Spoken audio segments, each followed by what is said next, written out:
सुप्रभात बच्चों। बीए तृतीय वर्ष का 2020-21 का इस सत्र के प्रारंभ में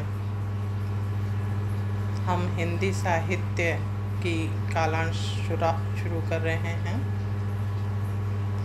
बच्चों, जैसे कि आप सभी जानते हैं कि इस समय देश कोरोना से ग्रस्त है, इसलिए हमें हमारे अध्ययन अध्यापन का माध्यम भी परिवर्तित करना पड़ा है।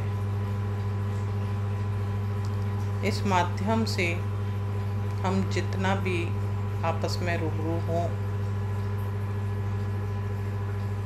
उतना ही अच्छा है। आप ध्यान से सभी संकाय सदस्यों के व्याख्यानों को सुनेंगे और उस पर गहन चिंतन भी करेंगे।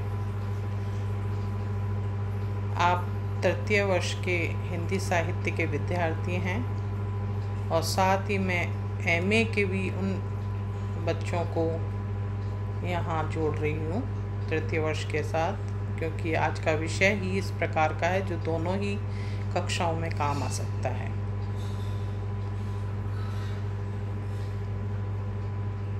इसमें एक प्रश्न पत्र है एमए प्रीवियस का काव्यशास्त्र और बीए तृतीय वर्ष का प्रथम प्रश्न पत्र में रस सिद्धांत। रस सिद्धांत हम पहले व्याख्यान मेरे पूर्व संकाय सदस्यों द्वारा चर्चित हो चुका है। हम यहाँ रस निष्पत्ति के विभिन्न सिद्धांतों की बात करेंगे, जिसमें भरत मुनि के रस सूत्र को व्याख्यायित किया गया है। बच्चों, रस निष्पत्ति जो है वो भरत मुनि के सूत्र को व्याख्यायित किया गया है और हर विद्वान ने, हर रस सूत्र की व्याख्याकर्ताओं ने, आचार्यों ने अपनी अपनी तरीके से उसको व्याख्यायित किया है। यहाँ मैं उसी की चर्चा कर रही हूँ। आचार्य भरत मुनि ने एक रस सूत्र दिया था रस निष्पत्ति के रस सिद्धांत का प्रतिपादन करते हुए। विभावानुभाव व्यवचारी संयोगादस दृश निष्पत्ति। इसमें देखिए, जो संयोगादृश निष्पत्ति है इसका व्याख्या हमारे अलग अलग रसवादियों ने अपने तरीके से, आचार्यों ने किया है, जिसमें हम सबसे पहले जो बात करेंगे वो है आचार्य भट्ट लोल्लट का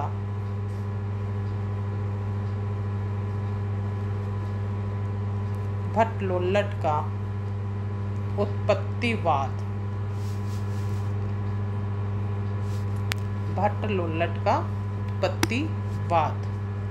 आचार्य भरत के रस सूत्र में शब्द है रस निष्पत्ति, संयोगादर्श निष्पत्ति।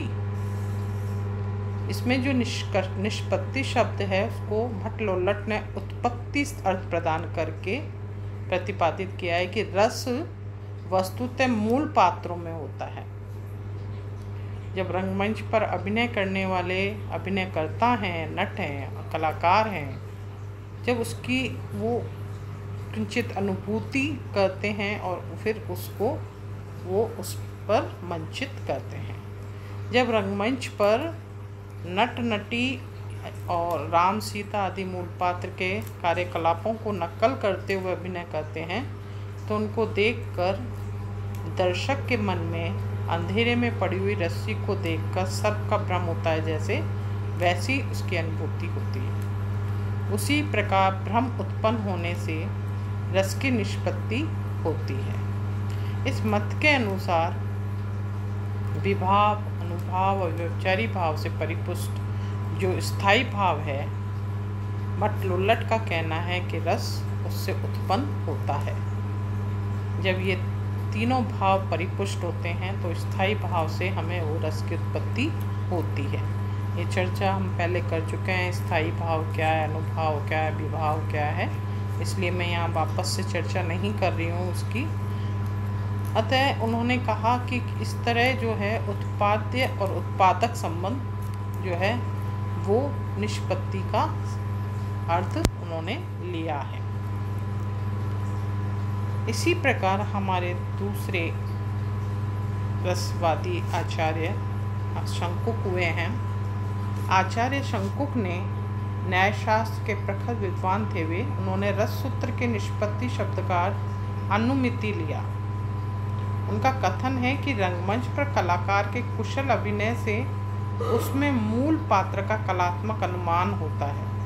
यानी जो अभिनय, जैसे मान लीजिए राम जो है वो पात्र का अभिनय हो रहा है, तो जो राम मूल पात्र है उसका जो कलात्मक अनुमान लगाकर वो उस तरह का अभिनय करते हैं, और जो वो सच का अनुमान होता है उसकी अनुमिति यानी अनुमान लगाया जाता है। जैसे चित्र में चित्रित घोड़ा वास्तविक घोड़ा नहीं होता, परंतु जो दृष्टा है वो उस चित्र को देखकर अश्व होने का अनुमान कर लेता है, परंतु दृष्टा उस चित्र को देखकर अश्व होने का अनुमान करते हुए उसी प्रकार अनुमान करता है। उसी प्रकार रंगमंच पर भी जो पात्र राम है और सीता है आदि का भी अभिनय उसी तरह का लगता है। वह वास्तव में राम सीता आदि नहीं है, फिर भी दर्शक अपनी कलात्मक संवेदना से उस मूल पात्र का अनुमान कर आनंदमग्न हो जाते हैं। अतः ये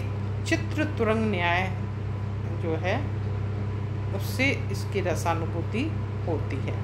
इसलिए निष्पत्ति का जो अर्थ है इसमें अनुमाप्य अनुमापक संबंध माना गया है। यानी इसका अनुमान जो है वो स्वयं दृष्टा या लेखक या कहें कि स्वयं दर्शक जो है वो कर लेता है। इसी प्रकार तीसरा जो सिद्धांत है वो है आचार्य भट्टनायक का भुक्तिवाद। उन्होंने कहा कि भरत के रस सूत्र के निष्पत्ति शब्द का अर्थ भुक्ति है। उन्होंने बतलाया कि काव्य या नाटक में वर्णित विशिष्ट पात्र पाठक या दर्शक के सामने अपने विशिष्ट रूप को छोड़कर सामान्य मानवीय भावभूमि में उतर आते हैं और सहृदयी पाठक दर्शक उन्हें अपनी सामान्य भावभूमियों का माध्यम बनाता है। इस प्रक्रिया में विभावादि का साधारणीकरण हो जाता है और भावत्व और भोजकत्व का व्यापार से रस की भुक्ति या भोग होता है, जिससे आनंद की अनुभूति होती है। इसमें भोजक और भोज्य का संबंध स्वीकार किया गया है। यानी जो दर्शक है वो वैसा अनुमान करता है, उसको उसके अंदर स्वयं भी जीने लगता है, तब वह वैसा भावभूमि में उतर आता है। आचार्य अभिनव गुप्त का जो सिद्धांत था वह है अभिव्यक्तिवाद सिद्धांत। आचार्य अभिनव गुप्त ने भरत के इस सूत्र के निष्पत्ति शब्द का अर्थ अभिव्यक्ति से लिया है। उनका कथन है कि विभाव अनुभाव आदि से व्यक्त स्थायी भाव रस की अभिव्यक्ति करता है, और इस प्रक्रिया में उन्होंने भट्टनायक के साधारणीकरण के सिद्धांत को अपनी मान्यता प्रदान की तथा कहा कि काव्य पढ़ते हुए या नाटक को देखते हुए व्यक्ति जो है वो स्वयं और पर का भेद भूल जाता है। यानी वो उसमें उसकी एक तन्मयता हो जाती है, वह उसको उसकी अनुभूति करता है जैसे वह स्वयं राम है और वह स्वयं उसी में उसकी भावभूमि में जीने लगता है। इसमें ऐसी ही प्रगाढ़ तन्मयता आ जाती है कि वह ये भूल जाता है कि इसमें ऐसी वह स्वाद प्रति से परे पहुंचकर स्वयं के उस अवचेतन में आनंद की अभिव्यक्ति का स्वयं अनुभव करने लगता है। इसे ब्रह्मानंद सहोदर तुल्य रसास्वादन सा आनंदमग्न हो जाता है।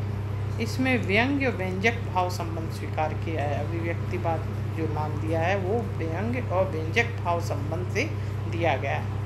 इस प्रकार उक्त चारों वादों में आचार्य अभिनव गुप्त का व्यक्तिवादी सर्वाधिक श्रेष्ठ माना गया है, क्योंकि परवर्ती जो आचार्य हुए हैं उन्होंने भी इस रस सिद्धांत को सही स्वीकार किया है। कि उन्होंने माना है कि जिस भी भावाभूमि में कलाकार जो है अपनी अभिव्यक्ति देता है तो लेखक के साथ में पाठक और दर्शक भी उसी भावभूमि में जीता है जिसमें लेखक रचनाकार अपनी रचना करते हुए या कलाकार अपनी अभिनय करते हुए अभिव्यक्त करता है। तो ये जो अभिनव गुप्त का व्यक्तिवाद है इसको सर्वसम्मति से बहुत सारे विद्वानों ने स्वीकार किया है। तो बच्चों, ये है रस निष्पत्ति का जो भरत मुनि का सूत्र है उसका व्याख्या करते हुए उन्होंने अपनी अपनी सिद्धांत बताए हैं सभी आचार्यों ने। और इस तरह जो है रस निष्पत्ति का सिद्धांत वो होता है। आप इसको थोड़ा सा और गहराई से समझेंगे, जब पढ़ेंगे तो थोड़ा ठीक से समझ में आएगा। हालांकि जो पढ़ाई हमारी रूबरू सामने रहकर जो समझाइश होती है वैसा इस तरह पढ़ाने का एक आनंद जो है वो हमारी मजबूरी में हमें करना पड़ रहा है। आनंद नहीं आता इस तरह, लेकिन हम हमारे इस मोबाइल के माध्यम से आपस में बच्चों जुड़े रहेंगे। आप लोगों की जो भी शंकाएं हों आप निसंकोच हमसे उसका समाधान ले सकते हैं। मैं अलका जैन से आचार्य हिंदी, राजकीय महाविद्यालय किशनगढ़ से। धन्यवाद।